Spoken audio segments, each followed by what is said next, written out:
Hello and welcome to this special edition of Talk Time. My guest today is Mr. Biplab Deb, the Chief Minister of Tripura, someone who has just completed half of his present term in government after dislodging the CPM, the Marxist in Tripura that had ruled the state for 25 years. Mr. Biplab Deb, welcome to Talk Time. Biplab Dev ji, आपने त्रिपुरा में history create किया था 2018 सन में by dislodging the Marxist that had ruled Tripura for 25 years. अभी जो है आप मुख्यमंत्री बने, आपका नेतृत्व में आपका पार्टी जीते, सीपीएम को उच्छाद किया. Then now it is already 2.5 years. That means you have reached the mid point, you have reached the half way mark. Journey कैसा रहा? मैं पहले आपको बताऊंगा, ये जो 2018 में जीत है, ये जीत त्रिपुरा के जनता का जीत था, मेरा नहीं थी. और साथ ही साथ माननीय प्रधानमंत्री जी के नेतृत्व में पूरे टीम लगा हुआ था, मैं अकेला नहीं था. बिल्कुल. और इसमें माननीय प्रधानमंत्री जी से लेके उस समय के राष्ट्रीय अध्यक्ष अमित भाई शाह जी, उन्होंने दिन रात त्रिपुरा के लिए मेहनत किया है. उसमें और भी कुछ नाम आपको जोड़ना पड़ेगा, हेमंतदा का नाम जोड़ना पड़ेगा, डॉक्टर हेमंत विश्व शर्मा को. त्रिपुरा के इलेक्शन प्रभारी आप ही थे और उनके पास जो भी एक त्रिपुरा को उद्धार करने जो भी रणनीति थी, सब उन्होंने लगाया उसमें. और कभी भी मुझे लगने ही नहीं दे इलेक्शंस के समय, जो सब अध्यक्ष के ऊपर होती है, मुझे बहुत कंफर्ट पोजीशन में आपने रखा था. और साथ ही साथ त्रिपुरेश्वरी माँ के पूरे आशीर्वाद है इस सरकार में, इसमें दोहराई नहीं है. और 2.5 साल में देखिए, कम्युनिस्ट के सरकार 25 ईयर्स से लगातार रही है त्रिपुरा में, और इससे पहले भी 10 साल रही है, 35 ईयर्स.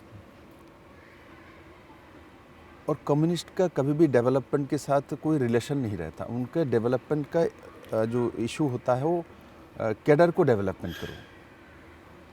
पार्टी ऑफिस को 2 मंजिला 3 मंजिला 4 मंजिला बनाओ. कभी भी जनता के घर 2 मंजिला बन जाए, ये कम्युनिस्ट नहीं करेगा, उनके आइडियोलॉजी में नहीं है. 2 मंजिला हो तो उनके लाइन में कैसे जाएगा, उनके पार्टी कैसे बढ़ेगा. इसलिए उन्होंने इंडस्ट्रियल सेक्टर हो, एमएसएमई सेक्टर हो, जॉब क्रिएटर हो, इसमें कोई काम नहीं किया उन्होंने. आज 33 डिपार्टमेंट है त्रिपुरा में, किसी भी डिपार्टमेंट का आप उठा लीजिए और मुझे आप फ़ोन करके बताइए जो इसमें कमी आई है. एक भी डिपार्टमेंट में आप माइनस में नहीं मिलेगी, सब प्लस में मिलेगी. जो भी हुआ प्लस हुआ, जो भी हुआ प्लस हुआ. बिल्कुल वही दिशा में काम. नो, आप जब सरकार में आए, आप जब सत्ता में आए 2018 में, उसके बाद आपका कोई एक विजन था, आपका कोई आपका जो आइडियाज़, प्लान्स, प्रोग्राम्स, ये इम्प्लीमेंट करने में कितना मुश्किल आपका हुआ था, सामना करने पड़ा था? क्योंकि जो ब्यूरोक्रेसी जो है वो 25 सालों से एक सिस्टम में चल रहा था. तो how difficult was it for you to implement your plans? आपका जो आइडिया है, आपका जो विजन है, तो कैसे किया आपने? अपने बहुत ही सही बात उठाया. मुझे 6 महीने, फर्स्ट 6 मंथ बहुत कष्ट हुआ, क्योंकि कम्युनिस्टों की सरकार जो चलती थी वो पार्टी ऑफिस के डायरेक्शन से चलती थी. बिल्कुल. एक लाइन आप जाके कुछ नहीं कर सकते. कैबिनेट के डिसीजन भी पार्टी ऑफिस से होती थी. जो टॉप ब्यूरोक्रेट है, इनको आदत हो गया था हमको सिर्फ सिग्नेचर करना है, हमको कुछ सोचना ही नहीं. और जैसे ही हमारे सरकार बनी है तो वैसा ही उनका रवैया था. तो हम लोग सब नए हैं, कोई भी ना मंत्री थे ना सीएम थे, कोई एक्सपीरियंस नहीं था, कोई एक्सपीरियंस नहीं था. हम लोग एकदम फ्रेश थे. तो जैसे ही मैं चीफ सेक्रेटरी के सामने कुछ विषय रखता था तो वो मेरे ऊपर डिपेंड होता था. सर आप बताइए इसको क्या करना है. मंत्री कुछ बोलते थे, सर आप बताइए क्या करना है. तो उनको आदत ही नहीं थे, तो कुछ सोचो. तो रिव्यू मीटिंग करते करते से मैं जब देख रहा था ये लोग कुछ नहीं बोलता, रिव्यू मीटिंग बैठा, सब मैं ही बोलो ऐसा तो नहीं होता. तो मैंने उनको पहले और बोलना लगा, आप लोग डायरेक्टर से लेके सभी लोग बोलिए, अपना ओपिनियन दीजिए, चाहे मैं 4 घंटा बैठूंगा। या मैंने ऐसा भी रिव्यू मीटिंग किया है पुलिस के साथ, शाम को 4 बजे बैठा और सुबह 4 बजे उठा 12 घंटा कंटिन्यूअसली। कंटिन्यूअसली। और सुबह मेरा दिल्ली जाने का फ्लाइट था, वहाँ से मैं सीधा एयरपोर्ट गया और दिल्ली चला आया। तो उसी वैसा दिन भी आपने बिताया है? बिताया, उसी से लेके डीजी तक सबको बुलाया मैंने, क्योंकि वो जो सिस्टम पार्टीज में चलती थी, आज मैं थाने से चलाना चाहता हूँ। सिस्टम तो सिस्टम से चलती है। बिल्कुल। डीएम को आप सिस्टम को चलाने दीजिए, एसपी को चलाने दीजिए, नहीं तो आप क्यों बनाए सिस्टम को? क्यों आप करोड़ों रुपया जनता का आप उनको दे रहे हैं? उनको काम लेना है दबा के आपको। रियल। देन हमने धीरे धीरे उनको आदत डाला, उनको सोचना पड़ेगा, मुझे थीम देना पड़ेगा। इन लोगों ने मान के चले, रिव्यू मीटिंग है, 10 ऑफिसर है, मुझे ओपिनियन देता है, देन मैं सोचता हूँ, सोचने के बाद मैं डिसीजन देता हूँ ये करना मुझे। नाउ ये पिछले 2.5 years में आपका हिसाब से आपका बिगेस्ट अचीवमेंट क्या रहा है? बिकॉज अभी 2.5 years आपने बिताया है, 6 महीना आपने कहा कि इसको सिस्टम को ठीक करने में आपको लगा, तो 2 सालों में आपका हिसाब से what has been your biggest achievement?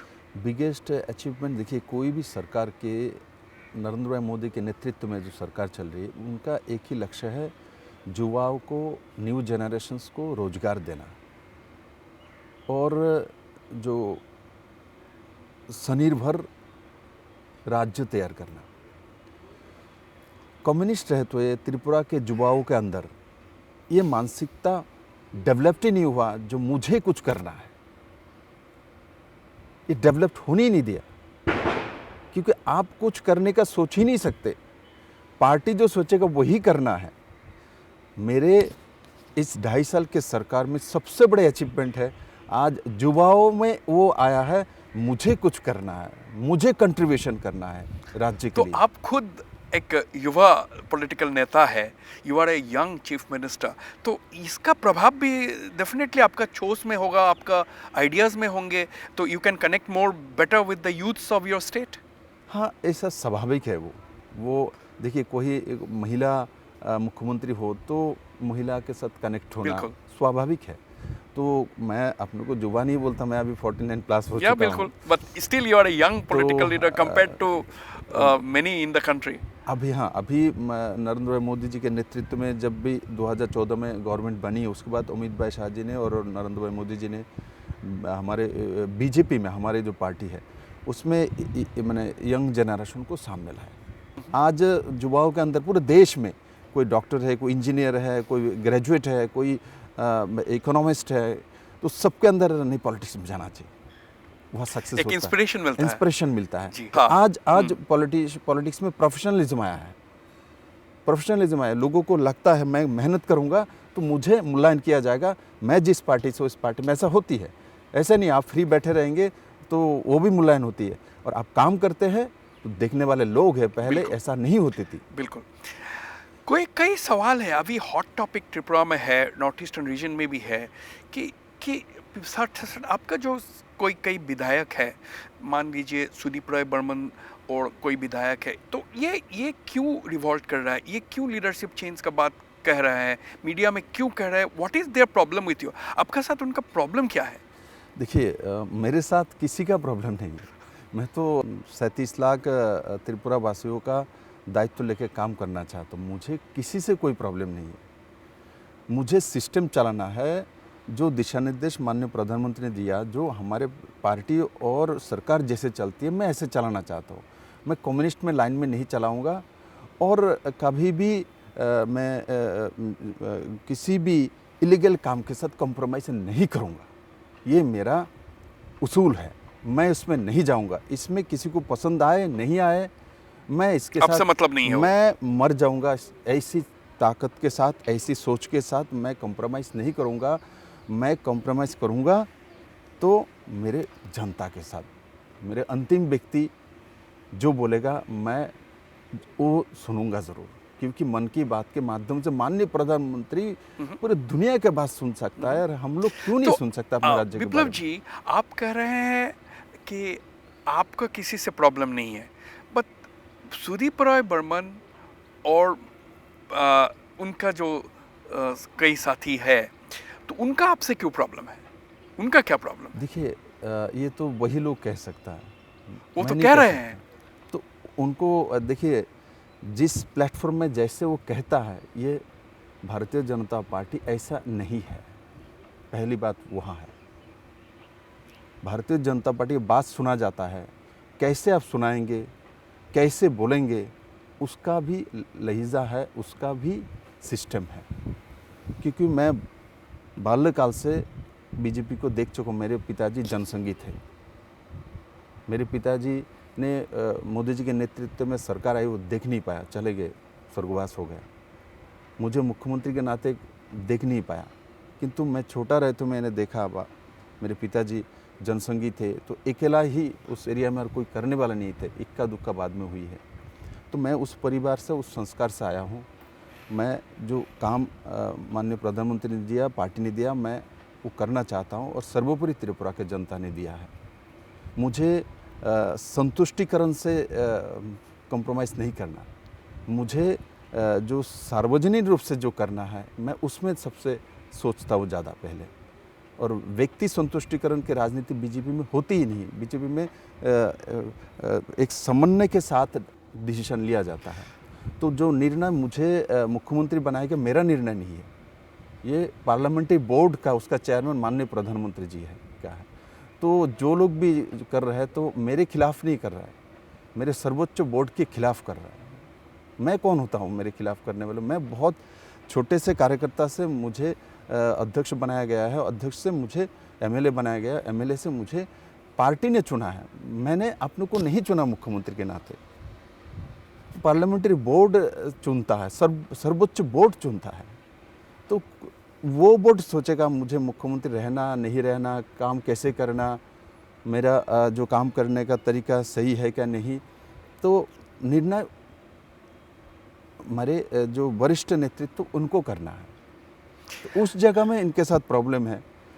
Bharatiya Janata party के पहले सोच ले, समझ ले, धन कुछ बताए, नहीं तो जनता भी नहीं छोड़ेगा। तो आपका ये मानना है कि से फॉर एग्जांपल सूर्यप्रकाश बर्मन जैसे लोग जो बीजेपी में नहीं थे पहले, तो अलग पार्टी से आए हुए हैं, तो उनको बीजेपी का जो इनर वर्किंग्स है उनको समझ नहीं है, ये अब क्या ये देखिए आपको कहना है क्या? मुझे एक बात कहना है। बीजेपी में त्रिपुरा में 2016, 17, 18 में बहुत लोग कांग्रेस, कम्युनिस्ट, अलग अलग रीजनल पार्टी से आए। त्रिपुरा में तो 1.5% का बीजेपी वोट बैंक था। बिल्कुल। तो लोग कहाँ से आया? वहाँ से आए। तो इनमें से मान कर चलिए एक आदमी बीजेपी को समझ नहीं पा रहा है, बाकी 99 आदमी समझ चुका है। वो बड़ी अचीवमेंट है जो मोदी जी को त्रिपुरा के लोग समझ चुके हैं। 99% एमएलए समझ चुका है। उससे बड़ा तो आप कह अचीवमेंट रहा क्या हो सकता है हमारे पार्टी का? आप एक महत्वपूर्ण बात अभी कहा आपने। आपने कहा कि ये जो लोग लीडरशिप चेंज का मांग कर रहा है, जो लोग डिसिडेंट एक्टिविटी कर रहा है, वो एक्चुअली आपका खिलाफ एक्चुअली नहीं जा रहा है, लेकिन वो नेतृत्व के खिलाफ जा रहा है, ये मोदी जी के खिलाफ जा रहा है, ये आपको कहना है? बिल्कुल। मैं बिप्लब देब कैसे मुख्यमंत्री बन सकता है? मेरे पास ऐसा कौन सा जादू की छड़ी है? मेरे पास ऐसा कोई जादू का छड़ी, कोई भी व्यक्ति हमारे पार्टी में मैं मुख्यमंत्री बनूंगा और उनको मैं हटा दूंगा, ऐसा नहीं कर सकता है। हमारे पार्टी बहुत डिसिप्लिन पार्टी है। हमारा नरेंद्र भाई मोदी जी के नेतृत्व में हम लोग काम करते नीचे, जो भी दायित्व जिसको दिया जाए। दायित्व बीजेपी में बड़ा छोटा होता नहीं, नॉर्मल है। आज भी बूथ में जाता है, बूथ को याद है, ऐसा पार्टी है हमारे पास।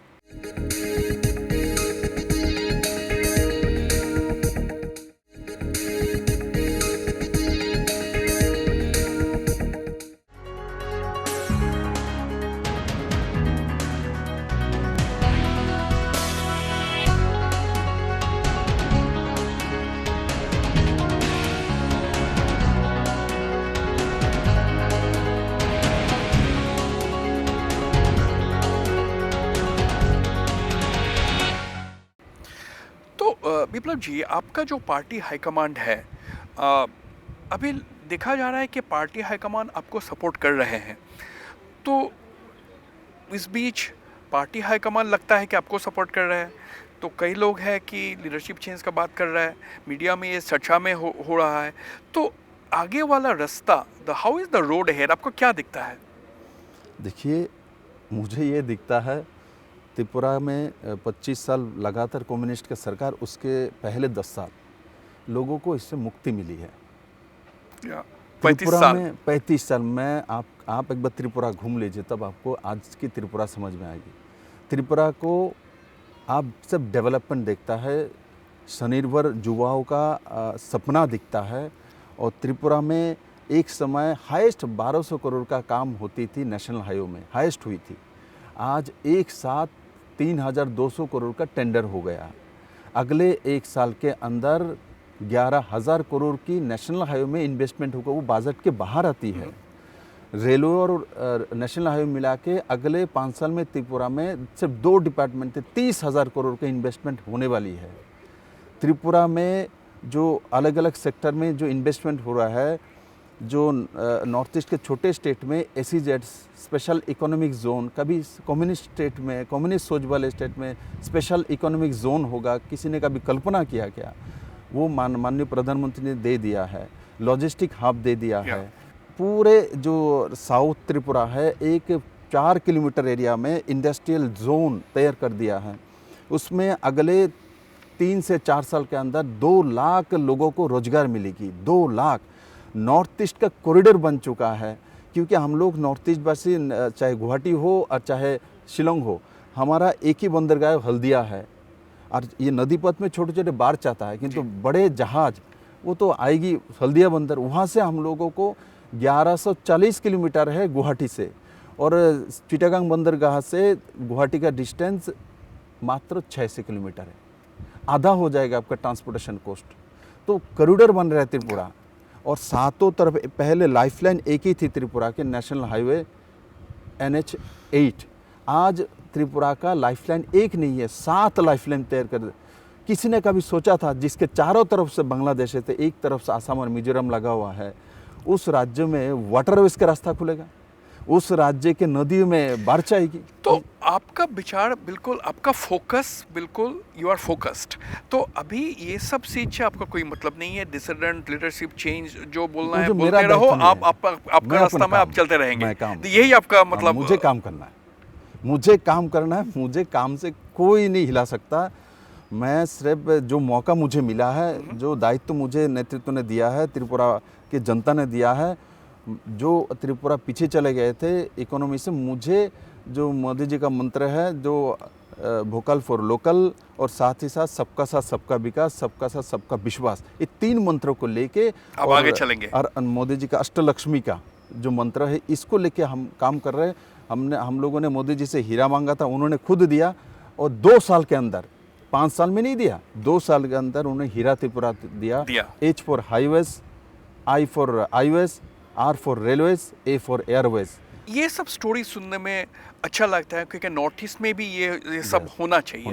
नाउ विप्लव जी, ये बताइए कि हाल ही में आपका पार्टी का प्रभारी आए हुए थे त्रिपुरा में, तो उनके सामने में कई लोग आए, स्लोगन दिया, प्रोटेस्ट किया, मीडिया में निकला है कि विप्लव हटाओ पार्टी बचाओ। ये सब कौन लोग थे?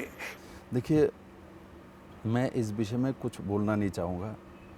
मैं इतना जानता हूँ, जो होता है गीता में लिखा अच्छा के लिए होता है।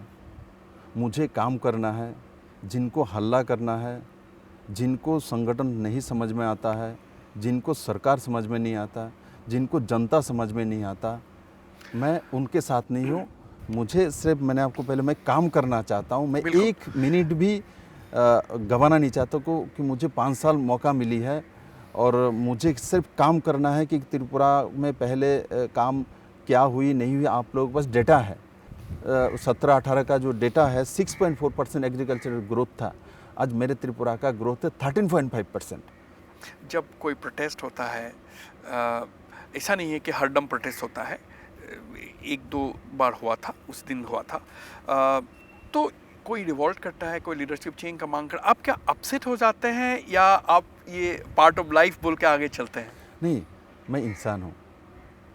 अपसेट तो होगा ही थोड़ा सा। मैं इंसान हूँ, मैं दिल और दिमाग से काम करता हूँ। मैं कम्युनिस्ट नहीं हूँ जो दिमाग से काम करूँगा। मैं भाजपा का छोटा सा कार्यकर्ता हूँ। मैंने जीवन में वही सीखा, वही मेरे को संस्कार मिली है। हमारे अंदर इमोशंस है, हमारे अंदर हृदय है। तो आप जो मैसेज अभी अभी लास्ट 15-20 मिनट में जब हमने बात किया, तो आप ऐसा कह रहे हैं कि त्रिपुरा का डेवलपमेंट, प्रोग्रेस, प्रोस्पेरिटी वही आपका नंबर 1 मकसद है ना। ये सब जब एक्टिविटी चलते रहता है, डिसिडेंट वगैरह, ये अल्टीमेटली त्रिपुरा का प्रोग्रेस एंड डेवलपमेंट को ही हैम्पर करेंगे। देखिए, हैम्पर नहीं कर सकता, मैं आपको वादे के साथ कह सकता हूँ, नहीं कर सकता है, क्योंकि इस देश का प्रधानमंत्री नरेंद्र भाई मोदी है। अरे ये तो बीजेपी का स्टेट है, जो नॉन बीजेपी का स्टेट है। डेवलपमेंट के मामले में मैंने देखा, माननीय प्रधानमंत्री, चाहे राजस्थान का सरकार हो, चाहे महाराष्ट्र का सरकार, डेवलपमेंट के मामले में, रोजगार के मामले में साहब माननीय प्रधानमंत्री जी सबको एक आँख से देखते हैं।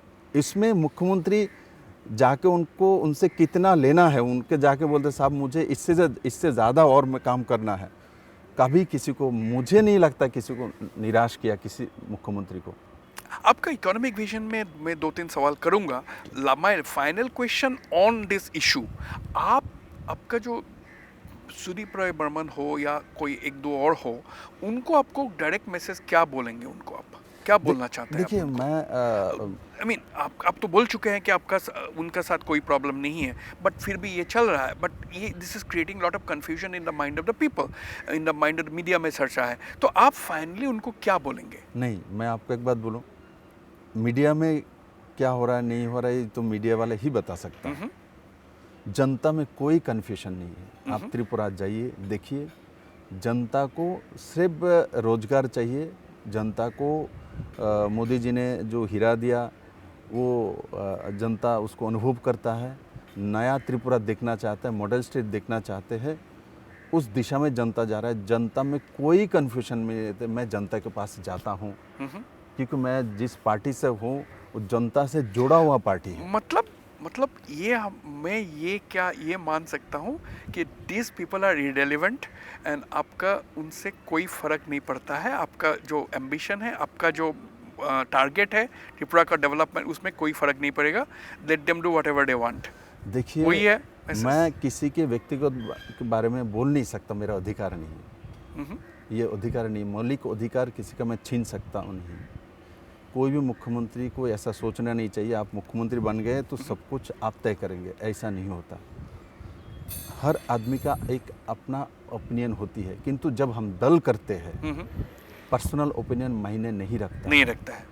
इस बात को किसी को नहीं भूलना चाहिए। दल क्या बोल रहा है, अगर कोई पर्सनल ओपिनियन हो तो वो दल का सामने रखना है, उसमें रखे, उसी प्लेटफॉर्म में रखे। प्लेटफॉर्म भी कौन सा प्लेटफॉर्म है? आप किसी को भी जाके ये सब नहीं बोल सकते। एक सिस्टम है। बीजेपी ऐसा एक पार्टी में, जिस पार्टी से हो जिसमें पृष्ठ प्रमुख तक है, प्रधानमंत्री से लेके पृष्ठ प्रमुख तक है, क्योंकि ये सामूहिक नेतृत्व का पार्टी जी। विप्लव जी, ज़्यादा समय नहीं है, तो ये ब्रू सेटलमेंट का इशू अभी उसमें लेकर के बहुत चर्चा में है, तो अभी क्या परिस्थिति है? तो ये बहुत बड़ी कदम है माननीय प्रधानमंत्री जी की और माननीय गृह मंत्री जी की, और ज़रूर त्रिपुरा सरकार और मिजोरम सरकार इसमें साथ है। ये मानवता का माननीय प्रधानमंत्री जी का और गृह मंत्री जी का बहुत बड़ी उदाहरण है, जो इतने साल से अपने ही देश में इनको रिफ्यूजी कहा जाता था। आपने सुना, अपने देश में कैसे आप रिफ्यूजी हो सकते? ये इनको स्थानांतरित हुआ है, ये आप कह सकते। इनको रिफ्यूजी बोलना ही अपमान है। इस तरीके से एक इतने सालों से, 23 सालों से इनके बच्चे पैदा हो रहा है, उनको पढ़ने के लिए स्कूल नहीं है, उनको सिर्फ खाना मिल रहा है, केंद्र सरकार दे रहा है, इनको देखने वाला नहीं है, उनका घर नहीं है, उनका संस्कार नहीं है। कैसे हो सकता है? जब मोदी जी एक तरफ न्यू इंडिया लेके जा रहे हैं, ऐसे कैसे रह सकता है? और माननीय प्रधानमंत्री जी ने 600 करोड़ रुपए का पैकेज दिया, और उसके अतिरिक्त भी गृह मंत्री जी ने देने के लिए अभी तैयार हो गया है। और हम लोगों ने इसका कहाँ उनको सेटलमेंट करना है, ज़मीन हम लोगों ने निकाल लिया। कुछ फॉरेस्ट लैंड थे जो केंद्र सरकार से परमिशन लेना पड़ता है, वो भी हमारे पास आ गया है। ऐसा नहीं है कि सबको कांचनपुर में ही नहीं, वो भी गलत न्यूज़ फैलाया था। गलत फैलाया गया था। किंतु मैं सभी लोगों से मिलता हूँ, मेरे मंत्री परिषद सभी लोगों से मिलता है, सभी जो रियांग लोगों का जो टीम है उनसे मिलते हैं, जो बेंगोलीस लोगों का टीम है उनसे मिलते हैं। मैं आपके माध्यम से कहना चाहता हूँ, ये सरकार सबका है, जितना रियांग का उतना ही जो बेंगोलीस लोग वहाँ तो इनका है। त्रिपुरा में और एक फीलिंग है कि ओके त्रिपुरा में ट्राइबल मेजोरिटी स्टेट था, बाकी प्लेन्समैन सेटलर्स आ गया, ये हुआ, देन ट्राइबल्स माइनॉरिटी हो गया है, ये बड़ा फीलिंग चल रहा था। तो अभी क्या परिस्थिति है, आप क्या स्टेप्स ले रहे हैं so that to bridge the divide between the Bengalis as well as the indigenous tribal people? देखिए, पहला तो देखिए हमारे यहाँ ट्राइबल्स को जो लंबे समय कम्युनिस्ट था उनके पूरे सिस्टम में, सरकारी सिस्टम में, पुस्तक में, सब में इसमें लिखा जाता उपजाति, उपजाति, इनसे मुक्ति दिलवा दिया। अभी हमने मंत्रालय का नाम उपजाति मंत्रालय को चेंज करके जनजाति। हमने जो बड़मुरा के नाम, जो को त्रिपुरा जाते समय लाइफ लाइन में वो पड़ेगी, बड़मुरा जो एक हिलेरिया है, तो उसका नाम चेंज करके होताई कोतर कॉकबोरक में रखा है। ये पहला कॉकबोरक के नाम से कोई बड़े पहाड़ियों का नाम हुआ त्रिपुरा में। महाराजा वीर विक्रम कृष्ण मानिक का एयरपोर्ट माननीय प्रधानमंत्री ने स्पेशल कैबिनेट में ये ला के कर दिया है। और जब एक समय पाकिस्तानियों का बहुत अत्याचार हुई है बांग्लादेश में, तब उस तरफ से जो लोग आए हैं इनको खाना पीना रहने का बंदोबस्त किसने किया? त्रिपुरा के महाराजा लोगों ने किया। अपने जो महल है उनमें सभी महिला को रखा जाके, इससे बड़ा दिल, इससे बड़ा तंत्र, डेमोक्रेसी क्या हो सकता है? वो त्रिपुरा में थे। तो इसलिए त्रिपुरा के राजाओं के बारे में जानना चाहिए। कम्युनिस्ट लंबे समय रहते समय त्रिपुरा को, राजाओं को भुलाने की कोशिश किया है। त्रिपुरा में आज जो भी देखते हैं, एयरपोर्ट किसने किया? महाराजा वीर विक्रम कृष्ण मानिक ने किया। अब त्रिपुरा का पहला कॉलेज MBB कॉलेज किसने किया? महाराजा ने किया है। त्रिपुरा में फर्स्ट इंडस्ट्री किसने खोला? देशलाई का, मचेस का, महाराज ने किया। निर्मल किसने तैयार किया? महाराज ने किया। ये सब किसने तैयार किया? किसी को भूलना नहीं चाहिए, बिल्कुल नहीं भूलना चाहिए। ये हमारा अतीत है और भविष्य नरेंद्र भाई मोदी है। दोनों को जोड़ के चलना है, उस कड़ी में हम लोग को काम करना चाहिए। एब्सोल्युटली। ये पॉजिटिव नोट में विप्लव जी हमारे साथ बात करने के लिए बहुत बहुत शुक्रिया। मैंने बहुत सवाल किया आपको, अपने सब सवाल का, अपने किसी सवाल को भी आपने नहीं टाला। आपका जितना फ्रैंक हो सके इतना फ्रैंकली आपने बात किया, इसके लिए बहुत बहुत धन्यवाद। आपको भी बहुत बहुत धन्यवाद। अब आइए त्रिपुरा को, जब 3 साल पूरा होगा तो नतून त्रिपुरा को नरेंद्र भाई मोदी जी ने जो वादा किया था त्रिपुरा के जनता के साथ, वो आप आके अपनी आंखों से देख लीजिए। बिल्कुल आऊँगा, and we will meet again. Thank you so much.